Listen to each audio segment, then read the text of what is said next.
ইমানদারদেরকে ইমানের দোহাই দিয়ে ইমানের রেফারেন্স ডাক দিয়ে বলতেছে, এই ইমানদারেরা,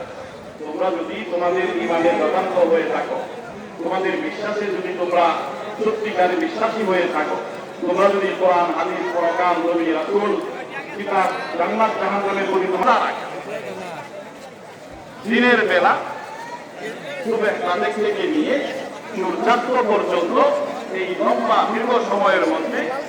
খাবার, পানীয়, দৈহিক চাহিদা সহ বিভিন্ন বিষয় থেকে তোমাদেরকে বিরত থাকতে হবে, নিবৃত্ত থাকতে হবে, বেঁচে থাকতে হবে, দূরে থাকতে হবে, হাত লুকিয়ে রাখতে হবে, খাবার দাবার খেতে থাকতে হবে। স্বভাবতই সারাদিন না খেয়ে থাকার কথা শুনলে একটু আঁতকে ওঠার কথা, এত কঠিন একটা বোঝা আমার থেকে পারবো তো, এই বোঝা বহন করতে পারবো তো। এই জন্য আল্লাহ রাব্বুল আলামিন এই আলোচনা করার সাথে সাথে সান্ত্বনামূলক ভাবে বলতেছেন, কামা কুতিবা আলাল্লাযীনা মিন ক্বাবলিকুম, এই যে রোজা, রোজার কথা শুনে তোমরা আঁতকে ওঠো না, চোখ কপালে তুলে না, কিভাবে এটা পালন করবে এই নিয়ে তুমি টেনশন ফিল করো না, দুশ্চিন্তায় ভোগো না, দ্বিধাদ্বন্দ্বে ভোগো না, বোঝা মনে করো না। এই বিধান শুধু তোমাদের জন্যই আমি প্রণয়ন করিনি,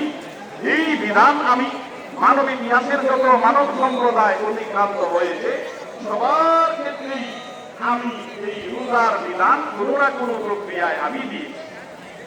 সুতরাং তারা যেভাবে পালন করেছে এটা এরকম অভিনব কোনো বিধান না, তোমাদের উপর চাপিয়ে দেওয়া নতুন কোনো বোঝা না, এটা আগের মানুষ করতে ঠিক পেরেছে, সুতরাং তোমরাও সেটা